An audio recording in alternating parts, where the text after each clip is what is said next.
Churidar material, dress material, കോക്കോ silk, പിന്നെ ഫാൻറ്റി സിൽക്സ് അതൊന്നുമുണ്ട്. നല്ല നിറയെ കളേഴ്സ് വന്നിട്ടുണ്ട്. എല്ലാവരും നിറയെ എടുത്ത് കൊണ്ടുപോകുന്നുണ്ട്. വന്നിട്ട് നോക്കുക, സാമ്പിൾ ഒന്ന് കൊണ്ടുപോയി നോക്കുക. പിന്നെ പിറ്റേ ദിവസം 3-ാം ദിവസമോ വിളിക്കും, നിങ്ങൾ തന്നെ വിളിക്കും. കുറേ വേണം പറയും. അത്രയ്ക്ക് പോകുന്നുണ്ട്. അതുകൊണ്ട് പറഞ്ഞതാണ്. ഓരോരുത്തർ 20-30 അങ്ങനെയൊക്കെ കൊണ്ടുപോകുന്നുണ്ട്. ആദ്യം 1-2 കൊണ്ടുപോകും. 1 കൊണ്ടുപോയിട്ട് പിന്നെ 2 കൊണ്ടുപോകും, പിന്നെ കുറേ കൊണ്ടുപോകും. വന്ന് നോക്കുക, എയിം കിട്ടും. നമുക്ക് ഇനി നൈറ്റി തുണി മാത്രം കച്ചവടം ചെയ്തിട്ട് കാര്യമില്ല, മെച്ചം കിട്ടില്ല. വേറെ വേറെ ഐറ്റങ്ങൾ ചെയ്യുക. അല്ല ഇല്ലെങ്കിൽ വലിയ പൈസക്കാർ കാശുണ്ടാക്കും.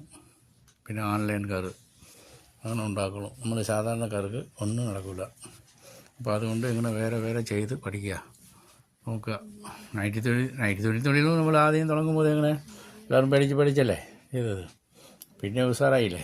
അപ്പോൾ അതുപോലെ ഇപ്പോഴത്തെ സാഹചര്യം നോക്കി അതിനനുസരിച്ച് അവരവർ സ്വന്തം തൊഴിൽ ചെയ്യാൻ നോക്കുക. ഇപ്പോൾ നിങ്ങൾ പണി നോക്കിയേ നടക്കണ്ട, സ്വയം തൊഴിൽ ചെയ്യുക, മെച്ചപ്പെടും. തുടക്കപാട് கொஞ்சம் ഡല്ലടിച്ചാലും പിന്നെ ഉഷാറാവും. എൻ്റെ അനുഭവം കൊണ്ട് പറഞ്ഞതാണ് കേട്ടോ. വരിക, കൊണ്ടുപോവാം.